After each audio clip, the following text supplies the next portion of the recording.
Hi, welcome to another episode of Cold Fusion. This was Google in 1998. So we're right between that house and this house. We're renting this half of a house. Ping pong table, computer.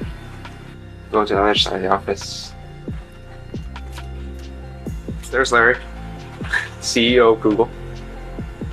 Say something, Larry. Hi. It was a small company run out of the garage of Susan Wojcicki, who is, interestingly, the current CEO of YouTube. Simply from recognizing the value of organizing information on the web, Google managed to grow from a few tinkering PhD students to a formidable giant that now owns over 90% of search and carries out over 8 billion search queries per day. For 2 decades now, Google has been the undisputed king of web searches. The term Google has been synonymous with searching for information. Need a recipe, or a movie review, or just settling an argument with a friend? You can just Google it. With a net worth of $1.15 trillion in 2022, they seem unstoppable.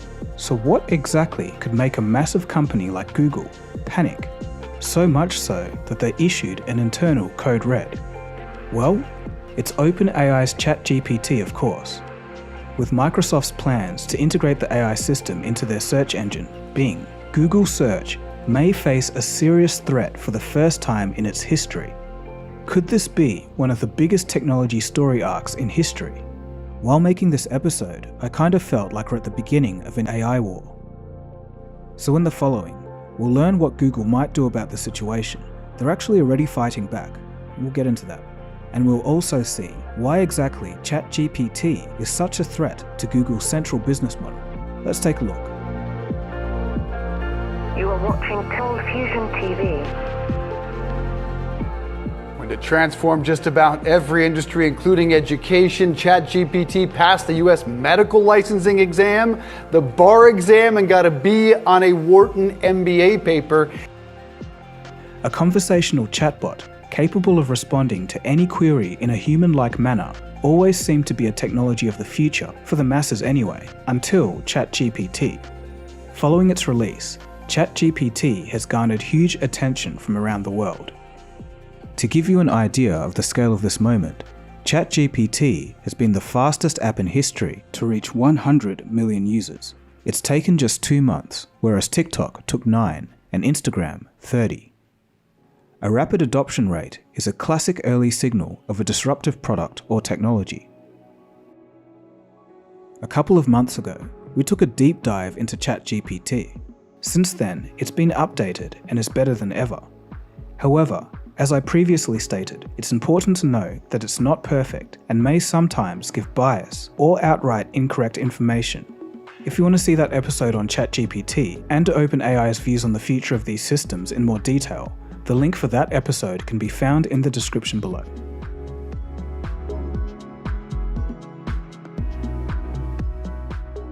Microsoft is looking to capitalize, namely by putting this technology in their search engine, Bing. The massive implications of this will be discussed later in the episode. But for now, we've got to find out something. How did Microsoft and OpenAI get involved with each other in the first place? The alliance between the two started in 2019 when Microsoft invested $1 billion into OpenAI. This was very crucial for both companies. OpenAI needed some cash as well as the computing power of Microsoft's Azure cloud services. This allowed the AI research firm to scale and drastically reduce its operating costs. Microsoft, on the other hand, was able to acquire OpenAI's intellectual property portfolio in the process. In essence, Microsoft now has access to some of the world's best AI technology, giving it a competitive edge over other major players in the tech industry. Since then, Microsoft and OpenAI have been working together on various projects. And specifically, ChatGPT.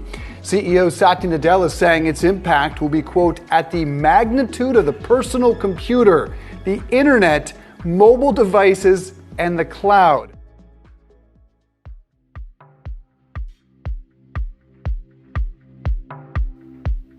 When Microsoft made the bombshell announcement that they were integrating ChatGPT into Bing, Google was in shock.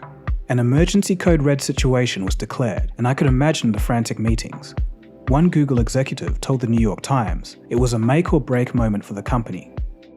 But wait, this is Google we're talking about. The company with far and away the world's leading search engine. They dominate 90% of search queries. Microsoft, with their dinky little Bing, accounts for only 9% of worldwide desktop searches in 2022. So why is Google panicking? Google is looking at what might happen in the future and not what's happening today. Chatbots are not new, but the level of performance seen by ChatGPT definitely is. The thing that sets it apart from the Medicore chatbots of the past is that it's a generative pre-trained transformer, or GPT. In plain language, it just means that it's been trained on billions of parameters and petabytes of text. This training allows the system to generate new text in a way that mimics the understanding of a wide range of queries and can respond accordingly. ChatGPT, or the inevitable flood of AI assistants, has the potential to revolutionize how we interact with search engines. Microsoft could see this as well, and that's why they've been betting on OpenAI and its technology. For a second, I just want you to stop and think about it. If an AI-powered search engine gave you the specific information or answer you want in a concise manner, but you could also ask further questions and drill down into the details that you want, this would be revolutionary. You don't have to click through a bunch of links and waste your time. Right now, if you want a specific answer, you have to Google what you're looking for, get a bunch of results that may or may not fit, and if it's specific enough, you end up going to a forum anyway and searching through all the answers there. In this AI-powered search engine world, the answer would already be synthesized for you, and this is because the AI has already crawled through the whole web and read it already. And I think this is where AI-powered search will excel the most. For very specific problems, just this implication alone is huge. Obviously, if you want to know something political or something that could have a slant or bias, that's another story. It has Google shook a little bit, calling a code red, and there's a good reason for that. ChatGPT is potentially an existential threat to Google's business because Google relies 60% of its revenue on search, and ChatGPT offers an alternative to search, which is a one-stop question answering shop powered by AI. But this could change the game of search entirely, which is core to Google's business.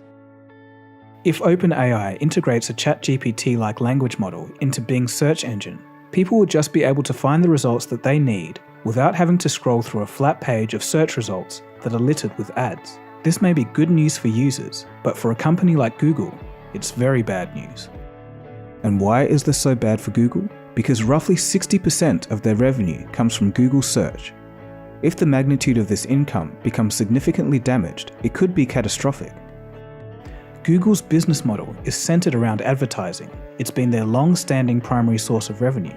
By charging companies for promoted search links or AdSense links on websites, the company has built a lucrative business model. But it's clear that ChatGPT's integration with Bing has the potential to disrupt this entire system. If that doesn't sound bad enough, the creator of Gmail himself said that ChatGPT will destroy Google's business in 2 years. While I don't think this is the case, because Google isn't going to just sit still, as you'll soon see, it still is interesting that he said this.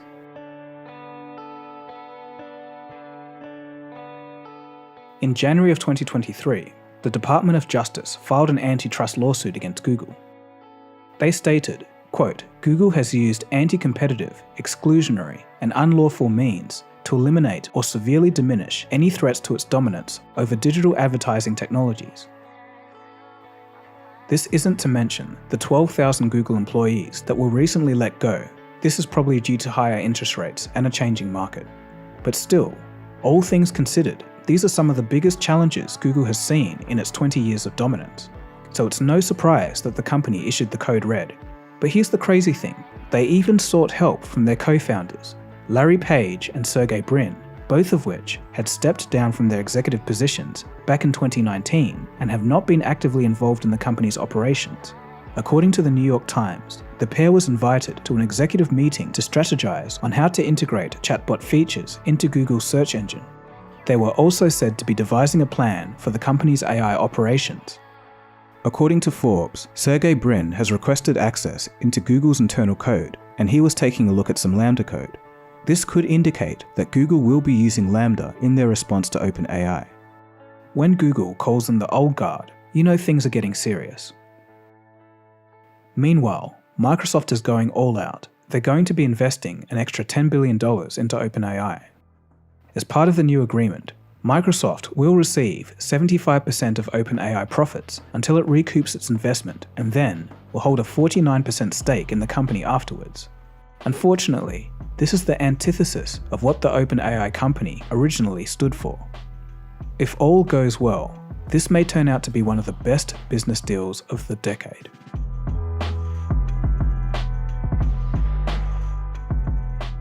Right now, Chrome is the default option for Android, and Google pays Apple huge sums of money just to be the default option on iPhones and macOS devices. This has no doubt worked wonders for Google in the past, especially since there's been no real alternative. But now that Bing could eat some market share, I think Google will use their default status and dominating market share to their advantage while they hit back. This is how I think things may play out if Google gets their act together. So Google are probably going to rapidly prototype and release an AI-powered search engine competitor integrated into Google Chrome. And because Google Chrome is the default browser for so many, this new tool will gain widespread adoption without much effort, and end up killing Bing AI before it really gets a chance to start. Now I could be wrong, but it just seems like Google has to make a major move like this. It's reported that Google is working on 20 AI projects, including image generation tools, a product for prototype app testing, and even a green screen mode for YouTube creators. One of the most interesting pieces of research is Music LM, an AI that can transform whistled or humming melodies into a certain style which is described in text. So it's clear that Google isn't sleeping. In a staff memo, CEO Sundar Pichai wrote, quote, "I am confident about the huge opportunity in front of us. Thanks to the strength of our mission, the value of our products and services, and our early investments in AI. To fully capture it, we'll have to make some tough choices." And I think that last sentence is key. It seems like Google may be forced to put the safety issues on the back seat and will just start unleashing the AI products. They could turn the playing field around quite quickly. And this is some news just in. According to CNBC, Google is currently testing a ChatGPT competitor called Apprentice Bard internally with its employees. And also, a group of engineers have left OpenAI and started their own AI company, and their first product, Claude, is similar to ChatGPT, but better in some cases. The company, called Anthropic AI, has already raised over $1 billion, and guess what? Google just invested $300 million. Things are really heating up now. But for those of you who are really into technology, something doesn't add up here. Google has been working on AI technology for a long time. Even as far back as 2016, Google CEO Sundar Pichai wanted to make Google, quote, an AI-first company. So how could they be caught with their pants down like this? Well, in a twist of irony, Google inadvertently gave OpenAI the keys to the castle. In 2017, Google researchers published a paper that would silently change the world. It outlined a method of processing text, images, and more. It was called a transformer, and their technique allowed an AI to focus on specific parts of an input rather than having to process the entire sequence. This allows for more effective and efficient processing of language data. So in a way, it was this groundbreaking work from Google scientists that later led to the development of OpenAI's ChatGPT. The problem for Google is that they moved too slowly, and this was due to safety concerns, and rightly so. Such a large company has a lofty reputation. An offensive or misleading AI would be of high reputational risk for Google. In general, even though AI language models feel very human-like, they occasionally produce illogical or outright false information. And due to these reasons, Google has released nothing publicly. But the unavoidable consequence was frustrated researchers, so some of them have left to raise money for their own AI startups. That being said, Google does have several language models for internal use, the most famous of which was Lambda. This language model made headlines in June of 2022, when a former Google engineer claimed it was sentient. While that may not be true, it was certainly sophisticated.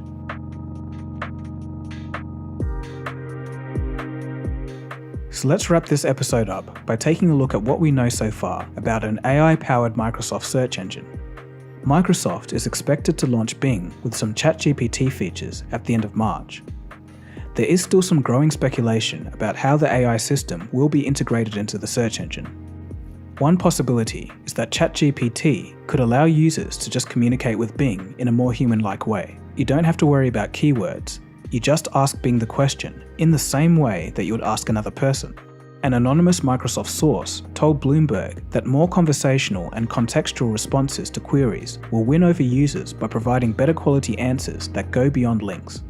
Bing is about to get the features of DALL-E 2, that text-to-image generator that caused such a stir and kicked off this latest wave of AI art. This integration will allow users to type in text and generate images. This feature will be particularly beneficial for searches where images don't currently exist. Essentially, it will allow users to create new images on demand. Microsoft has said that they're working closely with OpenAI, so this feature doesn't generate explicit or inappropriate visuals. So, it looks like Bing is getting a major overhaul, with ChatGPT and DALL-E 2 features integrated. It sure is going to grab everyone's attention when it's launched. How exactly this pans out still remains to be seen, but I certainly am intrigued, and it will be interesting to see how this plays out.